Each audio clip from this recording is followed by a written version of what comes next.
Maganda ang araw ko noon. Hay. Yung nananahimik lang ako at napakabait ko pa. At saka tinignan ko sa lift na isang babae na may napakakulot na buhok. O kaya hindi ko alam. Pero biglang nakita niya ako at ako naman na kunwari hindi ko siya pinansin. Hindi ko alam kung may friend siya or wala. Kaya buti na lang may crush na ako. Hindi ko alam, baka siya ngayon sa album na dalawa lang kami. Magkapareho pa sila eh. Teka, sino kaya yun? Ang pangalan niya ay si Jid. Maganda at mabait. Pero ang kanyang full name niya. Teka, diba sabi mo wag mong sabihin ang full name niya? Ano ka ba? Kaya nga. Ona, I'm sorry. Kunwari ang pangalan niya ay May. Yung dalawa lang kami na minsan nagpapasikat lang kami.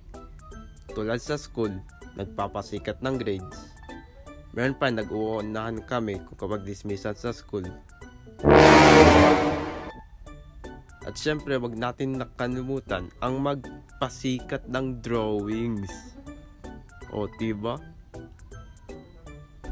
Meron pa siyang kapatid, ang pangalan niya ay Crayon. Crayon hindi po Crayon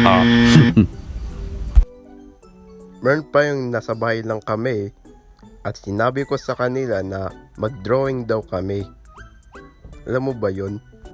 Kung kapag ikaw ay pinakamagaling mag-drawing, ibig sabihin panalo ka na. So ayan, nag-start kami mag-drawing pero sigurado mas magandang drawing ko kaysa sa kanya. Joke lang. Pagkatapos naman, dinikit namin yung drawing namin at tinitignan namin. Yung sa akin ay purple, kay May orange, at saka kay Crayon ay brown.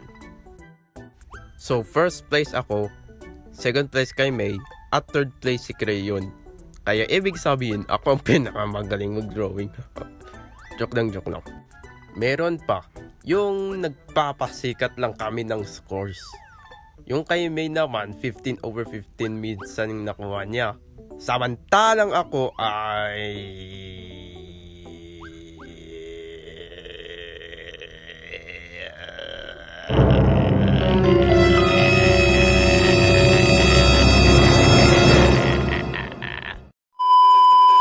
Joke lang. Perfect score din ang nakuha ko minsan eh. Next naman na meron pa kaming Sunday school noon. Oo, meron. O nga pala, oops. Hanapin nyo po ang Easter egg sa video na ito hanggang part 2. Na kung sino ang paborito kong anim na Pinoy animator noong 2020. Good luck! Sige, balik tayo sa kwento. Yan po ang pastor namin. At saka may simbahan pa kami, or hindi ko alam simbahan yun. Lahat yung mga pamilya namin nanrito para makinig kung anong sinasabi ng pastor namin. Yung isa pang room na doon kami nag Sunday school. Tapos yan po ang nagtuturo sa amin na dapat mag-drawing daw kami na kung ano-ano ang gusto namin. Kaya ayan, nag-start na kaming mag-drawing. So, minsan, pinapanganda ko na naman yung drawing ko kaysa sa kanila eh. Alam mo ba yun? Tapos minsan, yung wala akong magawang mag-drawing, kinokopya ko yung drawing ng crush ko.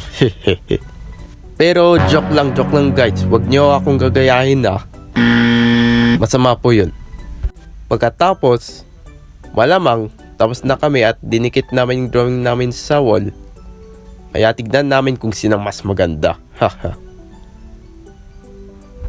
Meron pang pinaka-worst kong araw ko dati na nag-drawing lang ako na nanahimik lang ako, ganun. May narinig akong may kumakanta, yung boses ni May.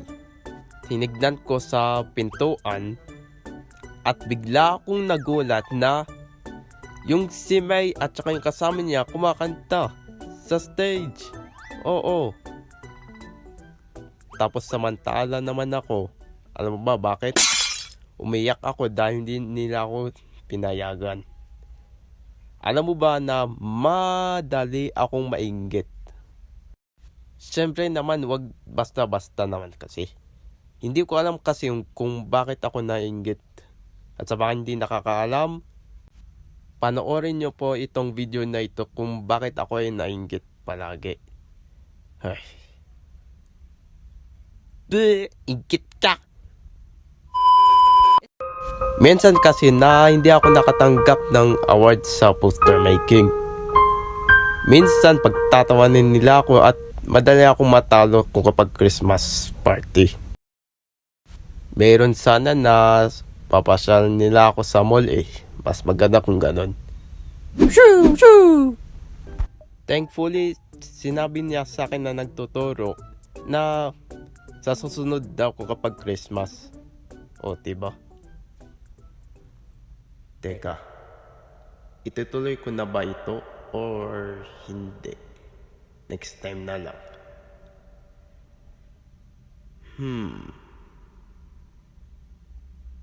No kaya?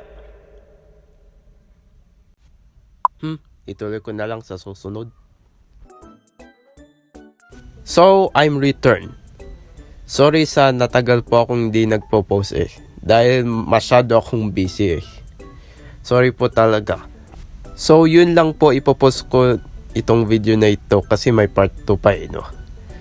At salamat pala sa pag-subscribe sa akin. Malapit na sana mag 300 eh. So, yun lang at see you sa next kwento ko na part 2. Bye-bye! Okay, ito na. So, ayan. Okay. 3, 2, 1, go. So, ayan. Nag-start kami Sorry, may sipon ako. Okay. So, ayan. Ano ka di? Ano ba yun? Nakalimutan ko. So, ayan. Munti ka na kumasneeze. Ano ba yan?